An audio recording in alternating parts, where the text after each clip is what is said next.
Assalamualaikum warahmatullahi wabarakatuh. Nama saya Nur Shikimi Aidin.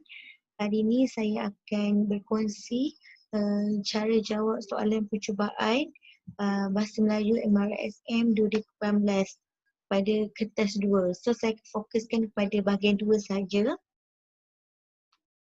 Teruskan. Okay, bermula saya akan terangkan berkaitan dengan pembahagian pemangkahan.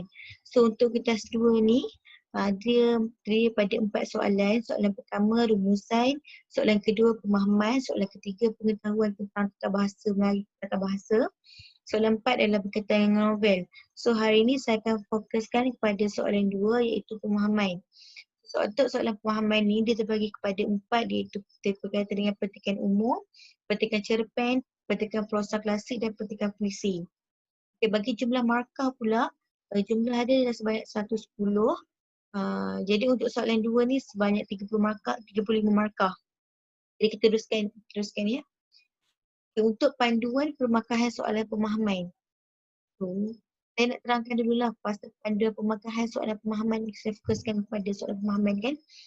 Okay, untuk soalan 1 ni, untuk soalan yang berkaitan dengan 2 markah, dia ada 2 markah, 3 markah dan 4 markah.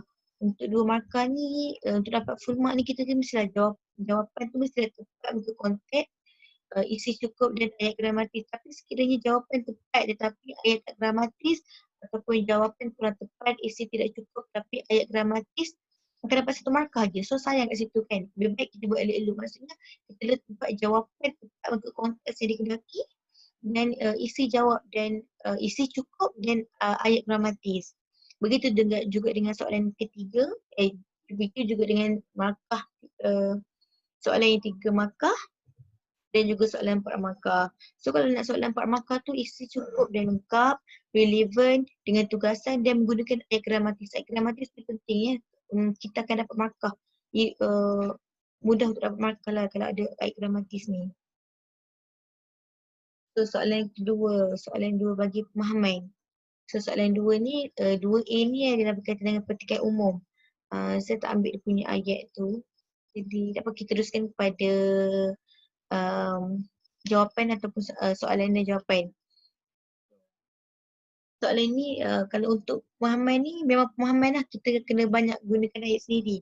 So untuk pemahaman ni, untuk bahagian pemahaman ni adik-adik semua kena fokus lah pada markah, sebab markah tu markah telah menentukan berapa banyak isi kita nak buat, berapa banyak apa yang kita kena letak, macam tu lah.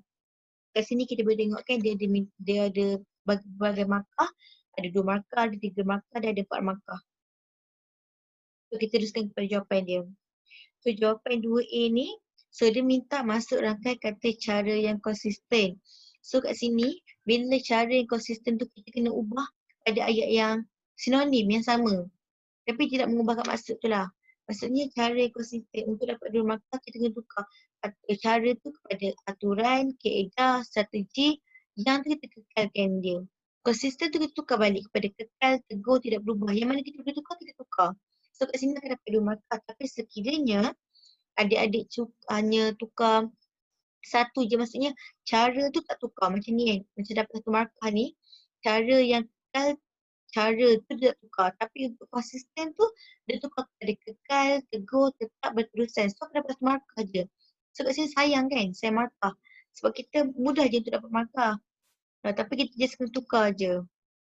So kedua adalah diminta, dia kata pengarah telah mengemukakan tujuan asas penubuhan sekolah. Nyatakan tujuan tersebut.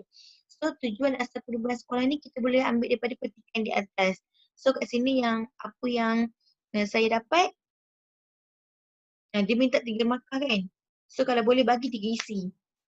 3 isi untuk selamat. So kat sini saya dapat tujuan asas penubuhan sekolah ni mendidik para pelajar dengan ilmu pengetahuan yang berlandaskan pelbagai bidang. Pembentukan kepribadian pelajar juga merupakan salah satu intipati penting dalam matlamat penubuhan sekolah dan menjadi pusat kecemerlangan pelajar. So kat sini tujuan asal penubuhan ni kita just ambil daripada petikan je. So senang salin je. Dan make sure kita kan macam dia tak toleh kan kita nak berapa kan. So kat sini tengok refer kepada markah. Bila minta 3 markah, so bagi 3 isi. So untuk soalan ketiga pula, okay, dia tanya jelaskan pendapat anda tentang cara-cara yang dapat dilakukan oleh pihak sekolah untuk meningkatkan penglibatan ibu bapa dalam program-program tersebut. Dia minta 4 markah. Dia kata jelaskan pendapat. So bila dia kata jelaskan pendapat ni, kita kena fikir sendiri. Dia tak ada dalam petikan. So kita kena fikir sendiri. So bila dia kata pendapat pula, 4 markah. So kalau kita boleh bagi 2, 3 atau 2, 3 lebih pun boleh bagi. Tapi make sure dalam jawapan kita tu ada isi dan ada huraian. Make sure dalam jawapan kita tu ada isi huraian. Barulah lengkap boleh dapat 4 markah. Okay, seterusnya soalan 2B berkaitan dengan petikan cerpen. Semuanya kena menggunakan ayat sendiri. So bila baca petikan cerpen ni macam best kan. Kita dengan soalan. So soalan dia ada 3.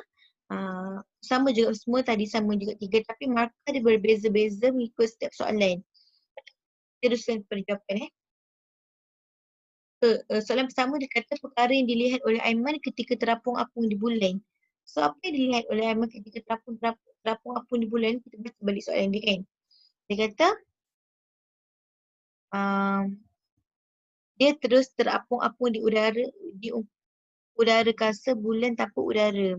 So kita boleh kaitkan dengan padang pasir yang luas, kawah besar, lurah dalam, dataran hampa yang berkaitan je. So soalan kedua dia kata pada pendapat anda. So pendapat kita, kekangan yang wujud dalam menggunakan sumber alternatif apa? So pilih pendapat anda ni maksudnya kita kena fikir sendirilah. Okey, antara kekangan yang wujud bila gunakan sumber alternatif ni, tahap teknologi yang rendah, modal kita yang besar, kekurangan tenaga pakar, akses pasaran yang kecil. Kat sini dia minta 3 markah. So bila dia bagi 3 markah, kita kena bagi 3 isi untuk selamat. Kalau nak bagi lebih pun boleh. Sekiranya soalan kita, jawapan kita tu, kita rasa macam ragu-ragu. Kita boleh bagi isi lebih daripada tu untuk selamat lah. So ketiga, kata huraikan satu pengajaran yang terdapat dalam petikan dan satu pengajaran lain daripada keseluruhan cerpen yang tidak terdapat dalam petikan. So kat sini 4 markah kan tapi dia minta 2 je. Satu pengajaran, dia minta 2 je. Satu pengajaran dalam petikan, satu lagi pengajaran berdasarkan keseluruhan cerpen. So kat sini kita dapat pengajaran petikan adalah kita hendaklah bijak, kreatif dan menghasilkan tenaga baru supaya sumber alam dapat dimanfaatkan sepenuhnya. So kat sini bila pengajaran petikan ni kita kena bagilah isi dia dengan contoh. Contoh daripada berdasarkan dalam petikan tu. Contoh dia, Aiman berfikir tentang matahari sebagai tenaga gantian kepada petrol dan diesel. Kedua, kita hendaklah mempunyai pengetahuan ni untuk berdasarkan keseluruhan soalan. Kita hendaklah punya pengetahuan tentang Allah supaya dapat menghargai ciptaan Allah. Contoh dalam petikan tersebut, memang banyak mengetahui tentang Allah semasa dia terapung-apung di angkasa. So bila diminta pengajaran dalam petikan, so diminta macam nak satu pengajaran petikan, satu pengajaran dalam berdasarkan keseluruhan, just bagi satu je. Tapi mesti kena ada contoh sebab dia nak 4 markah. Seterusnya soalan 2C berkaitan dengan petikan prosa tradisional. So, terus kepada soalan. So, dia ada 3 soalan juga. 3 soalan tapi markah dia 2, 3, 3. Kita tengok kepada jawapan terus, okey? Okey, dia kata petikan prosa tradisional dia kata dia minta maksud firasat patik. Sama juga macam yang 2A tadi kan? So, bila kata minta firasat patik tu tukarkan firasat tu kepada apa, patik tu kepada apa untuk dapat 2 markah. Sebab dia nak 2 markah.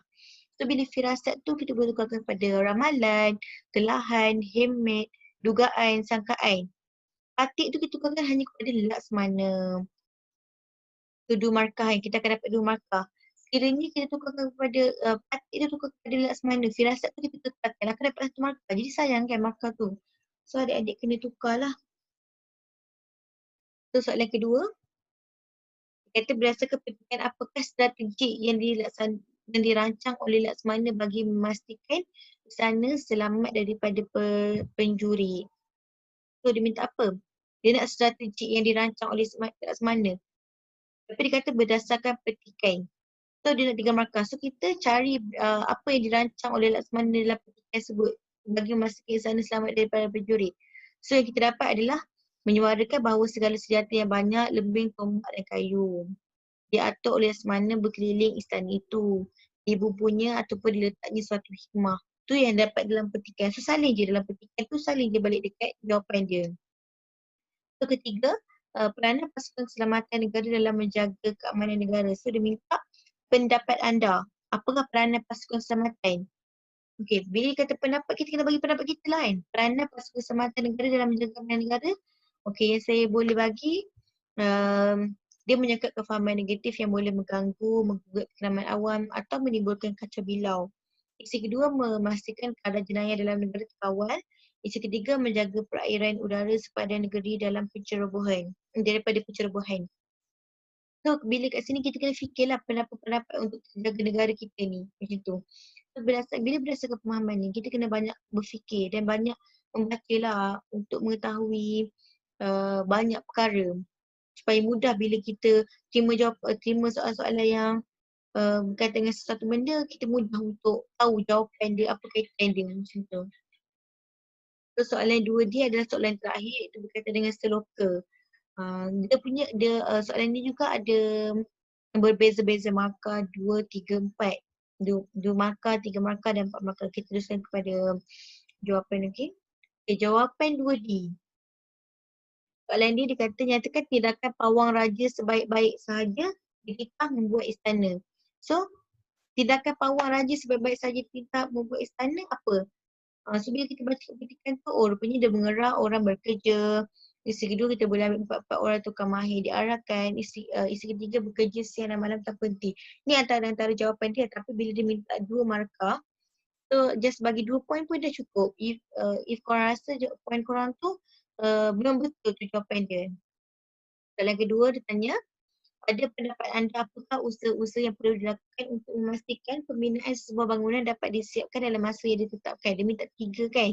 Dia bagi 3 markah kan?